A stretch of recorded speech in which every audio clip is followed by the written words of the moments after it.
বিসমিল্লাহির রহমানির রহিম। Building engineering and construction YouTube চ্যানেলের পক্ষ থেকে আমি হৃদয় আছি আপনাদের সাথে। আশা করি সবাই ভালো আছেন। আজকের ভিডিওতে আলোচনা করব রেইনফোর্সমেন্ট ইন বিম। বিমের মধ্যে আমাদের কি কি ধরনের রেইনফোর্সমেন্ট থাকে মেইনলি সেটা নিয়ে। তো এখানে আমাদের বিমের মধ্যে মেইনলি 3 ধরনের রেইনফোর্সমেন্ট থাকে। প্রথমে যেটা থাকে সেটাকে আমরা মেইন রেইনফোর্সমেন্ট বলে থাকি।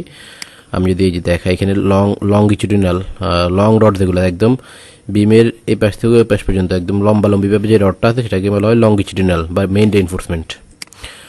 মেইন রেইনফোর্সমেন্ট লংগিটিউডিনাল, এটাকে ফ্লেক্সারাল রেইনফোর্সমেন্টও বলা হয়। ফ্লেক্সারাল রেইনফোর্সমেন্ট বলা হয় কারণ হলো বিমের মধ্যে যে মোমেন্ট আসে সেই মোমেন্ট রেজিস্ট করার জন্য কিন্তু আমরা এই রেইনফোর্সমেন্টটা ব্যবহার করি, যার কারণে এটাকে বিভিন্নভাবে এটাকে আমরা মেইন রেইনফোর্সমেন্ট বলতে পারি।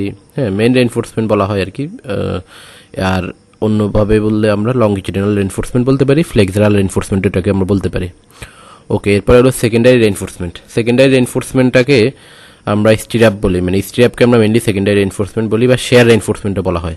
আচ্ছা, তো শেয়ার রেইনফোর্সমেন্ট বলা হয় কারণ এই শেয়ার ফোর্সটা বিমের মধ্যে যে শেয়ার ফোর্স আছে, শেয়ার ফোর্সের কারণে বিমটা ফেল করতে চায়। তো বিমটাকে ফেলুরটাকে আমি যদি ফেলুর প্যাটার্নটা দেখাই যে শেয়ার ফেলুরে যে শেয়ারের কারণে এভাবে বিমটা ফেল করতে চায়। এই যে 45 ডিগ্রি অ্যাঙ্গেলে সাপোর্টে বা সাপোর্ট থেকে একটু রেজিস্ট্যান্সের মধ্যে একটু পরে এই যে এভাবে ফেল করতে চায়, এটা হলো শেয়ার ফেলুর। তো এই শেয়ার ফেলুরটাকে রেজিস্ট করার জন্য আমাদের এখানে স্টিরাপ ব্যবহার করা হয়। এরপর হলো টরশনাল রেইনফোর্সমেন্ট। আচ্ছা, টরশনাল রেইনফোর্সমেন্টটা এখানে যদিও দেখানো হয় নাই। টরশনাল রেইনফোর্সমেন্টটা ব্যবহার করা হয় হলো বিমের একদম মাঝখানে মাঝামাঝিতে। অনেকে বিমের পেট বলে, এটাকে বিমের পেটে ব্যবহার করা হয়, বিমের মাঝে। বিমে যখন টরশন আসে, টরশনটাকে রেজিস্ট করার জন্য বিমের মাঝখানে এই টরশনাল রেইনফোর্সমেন্টটা ব্যবহার করা হয়, যদিও এইখানে যে সেকশনটা আছে সেখানে নাই। ওকে, তো মেইনলি এই 3 ধরনের রেইনফোর্সমেন্টই বিমে ব্যবহার করা হয়। তো মেইন রেইনফোর্সমেন্ট আবার এখানে এক্সট্রা টপ থাকে, হ্যাঁ, এক্সট্রা বটম থাকে, এগুলো মেইন রেইনফোর্সমেন্টেরই অংশ। তো এগুলো হলো টোটাল আমাদের বিমের রেইনফোর্সমেন্ট। ওকে, এরপর আমরা চলে যাবো হলো টাইপস অফ ফেইলুর। বিমের মধ্যে আমাদের কি কি ধরনের ফেলুর হয় সেটা। তো মেইনলি 2 ধরনের, শেয়ার ফেলুর এবং ফ্লেক্সারাল ফেলুর। টর্শনের কারণেও ক্র্যাক আসে, তবে সেটা নেগলিজিবল কম। তো মেইনলি শেয়ার ফেলুরটা হয় এরকম, এই যে এটা যদি সাপোর্ট হয়, এটা যদি বিম হয়, সাপোর্ট থেকে একটু পরে যে শেয়ার ফেলুরটা এভাবে 45 ডিগ্রি অ্যাঙ্গেল এটা ফেল করে যায়।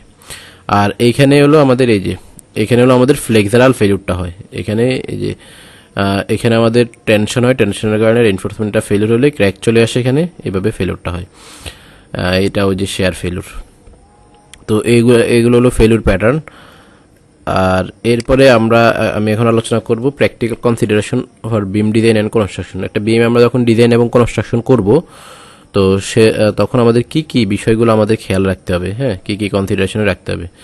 প্রথমত আমাদের হলো রেইনফোর্সমেন্টগুলো আমরা প্রপার জায়গায় বসাবো, হ্যাঁ। এরপরে হলো আমরা বিমের সাইজটা আমরা ঠিক রাখবো, ডেপথ এবং উইথ যাতে একদম ডিজাইন অনুযায়ী হয় সেটা আমরা খেয়াল রাখবো। তো সেজন্য ডেপথ এবং উইথটা যদি ঠিক থাকে তাহলে আমাদের রেইনফোর্সমেন্টটাও ঠিক থাকবে, প্রপার পজিশনে হবে।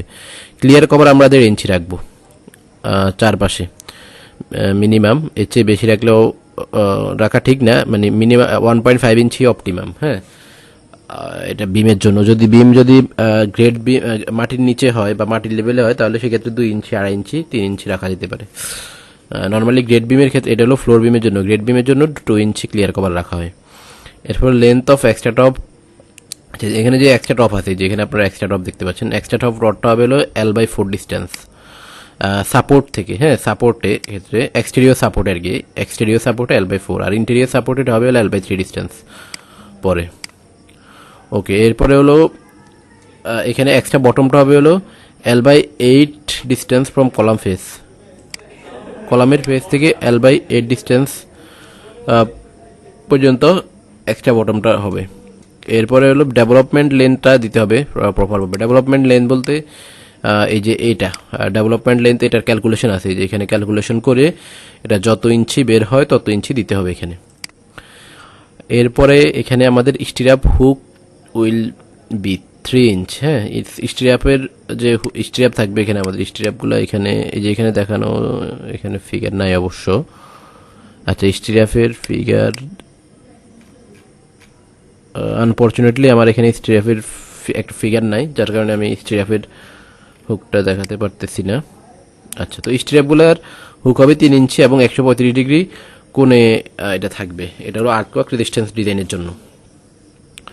ওকে, এরপরে হলো আমরা যদি ল্যাপিং জোনে আসি, lapping zone in of beam, বিমের যে ল্যাপিং জোন, ল্যাপিং কোথায় দেওয়া যাবে কোথায় দেওয়া যাবে না সেটা।